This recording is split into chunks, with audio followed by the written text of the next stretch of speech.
BL Jaishankar എഴുതിയ കുറ്റച്ചാർത്ത്. Thriller എൻ്റെ favourite genre ആയതുകൊണ്ട് തന്നെ ഒരുപാട് ക്രൈം ത്രില്ലേഴ്സ് ഞാൻ വായിച്ചിട്ടുണ്ട്. അതൊക്കെ 200-300 പേജുകൾ വരുന്നവയായിരുന്നു.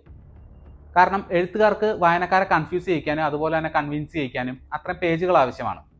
അത് മാത്രമല്ല, ചില പബ്ലിഷേഴ്സ് പേജുകളുടെ എണ്ണം കുറയാൻ പാടില്ല എന്നൊരു ഡിമാൻഡും വെക്കാറുണ്ട്. അപ്പോൾ പിന്നെ 100 പേജുകളിൽ താഴെയുള്ള ഒരു ക്രൈം ത്രില്ലറിന് ഈ പറഞ്ഞ കാര്യങ്ങളൊക്കെ സാറ്റിസ്ഫൈ ചെയ്യാൻ സാധിക്കുമോ?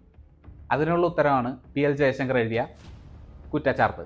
2022 എഴുതിയ ഈ കഥ പല പബ്ലിഷേഴ്സിനെ കോൺടാക്ട് ചെയ്തെങ്കിലും ഒരു പോസിറ്റീവ് റെസ്പോൺസ് കിട്ടാത്തതുകൊണ്ടായിരിക്കണം 4 വർഷങ്ങൾക്ക് ശേഷം അദ്ദേഹം സെൽഫ് പബ്ലിഷ് ചെയ്യാൻ മുതിർന്നത്. 97 പേജുകളുള്ള ഈ പുസ്തകത്തിന്റെ മുഖവില വരുന്നത് 190 രൂപയാണ്. പക്ഷേ ആമസോണിൽ 125 രൂപയ്ക്ക് അവൈലബിൾ ആണ്.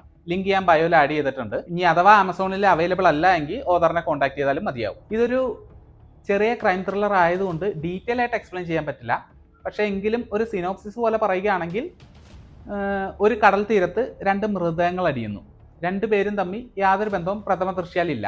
ഒന്ന് ഒരു പോലീസ് ഉദ്യോഗസ്ഥനായ തോമസ് മാത്യുവിൻ്റെതും മറ്റേത് 35-40 വയസ്സ് പ്രായം തോന്നിക്കുന്ന ഒരു സ്ത്രീയുടേതുമാണ്. കേസ് അന്വേഷണം നല്ല രീതിയിൽ തന്നെ നടക്കുന്നു. പക്ഷേ ഒരു സ്റ്റേജിൽ എത്തുമ്പോഴേക്കും അന്വേഷണം വഴിമുട്ടുന്നു. കേസ് അൺസോൾവ്ഡ് കാറ്റഗറിയിലേക്ക് മാറ്റി ക്ലോസ് ചെയ്യുന്നു. വർഷങ്ങൾക്ക് ശേഷം SA ആയി ചാർജ് എടുത്ത റോണി എലിസബത്ത് തൻ്റെ സീനിയർ ഓഫീസറിൽ നിന്നും ഈ കേസിനെ പറ്റി കേൾക്കുകയും അൺഒഫീഷ്യലി ഈ കേസ് അന്വേഷിക്കാൻ തുടങ്ങുകയും ചെയ്യുന്നു. പിന്നീട് നടക്കുന്ന സംഭവങ്ങളാണ് കുറ്റച്ചാർത്തിലൂടെ എഴുത്തുകാരൻ പറയുന്നത്. ഇതൊരു ക്രൈം ത്രില്ലർ ആയതുകൊണ്ട് തന്നെ ക്ലൈമാക്സിൽ സ്വാഭാവികമായ ഒരു ടെസ്റ്റ് സസ്പെൻസ് ഉണ്ടാകും. അത് പ്രഡിക്റ്റബിൾ ആവാതിരിക്കാൻ എഴുത്തുകാരൻ ഒരുപാട് ശ്രമിച്ചിട്ടുമുണ്ട്. അതിലൊരു പരിധിവരെ അദ്ദേഹം വിജയിച്ചിട്ടുമുണ്ട്. എന്നാൽ കഥയുടെ പകുതി ആകുമ്പോഴേക്കും എഴുത്തുകാരൻ ഒരു സസ്പെൻസ് റിവീൽ ചെയ്യുന്നുണ്ട്.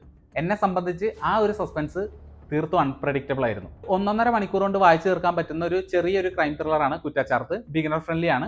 അതുകൊണ്ട് വായിക്കാത്തവരുണ്ടെങ്കിൽ ഒന്ന് വായിച്ചു നോക്കുക. BL ജയശങ്കർ എഴുതിയ കുറ്റച്ചാർത്ത്.